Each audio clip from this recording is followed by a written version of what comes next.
Juice എന്ന് കേട്ടിട്ടുണ്ടോ? ചായ ജ്യൂസ് അതെന്ത് സാധനം തോന്നുന്നുണ്ടാവും അല്ലേ?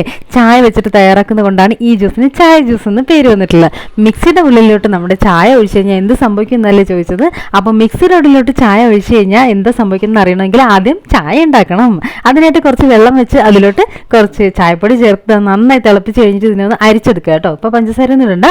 അരിച്ചെടുത്ത് കഴിഞ്ഞാൽ പിന്നെ ഇത് തണുക്കണം. ഓക്കെ, തണുക്കാനുള്ള ക്ഷമ കാണിക്കണം. അപ്പോൾ തണുക്കാനുള്ള ക്ഷമ ഞാൻ കാണിച്ചു എന്ന് ചോദിച്ചാൽ ഞാൻ കുറച്ച് നേരം കഴിഞ്ഞിട്ട് മിക്സിയുടെ ജാറിൽ ഒഴിച്ചപ്പോൾ നല്ല ചൂടുണ്ട്. അപ്പോൾ കുറച്ച് സമയം കൂടി ഇരിക്കട്ടെ എന്ന് വെച്ചാൽ ഇപ്പോൾ കുറച്ച് നന്നായി തണുത്തിട്ടുണ്ട്. ഇനി അതിലോട്ട് നല്ല തണുത്ത വെള്ളം, ഐസ് വാട്ടറോ അല്ലെങ്കിൽ ഐസ് ക്യൂബോ ചേർത്ത് കൊടുക്കാം. അതിലോട്ട് ഒരു കഷ്ണം ഇഞ്ചിയും പിന്നെ ചേർക്കേണ്ടത് നാരങ്ങ നീരുമാണ്. അപ്പോൾ ഒരു ഫുൾ നാരങ്ങയുടെ ആദ്യം പകുതി നമുക്ക് ഇതുപോലെ നീര് മാത്രമായിട്ട് ഒഴിച്ചു കൊടുക്കാം. കുരു ഫുള്ള് മാറ്റിയിട്ട് വേണം ഇത് പിഴിഞ്ഞെടുക്കേണ്ടത്. അതിനുശേഷം ഒരു നാരങ്ങ കൂടെ ഇതുപോലെ ചേർക്കുന്നുണ്ട്.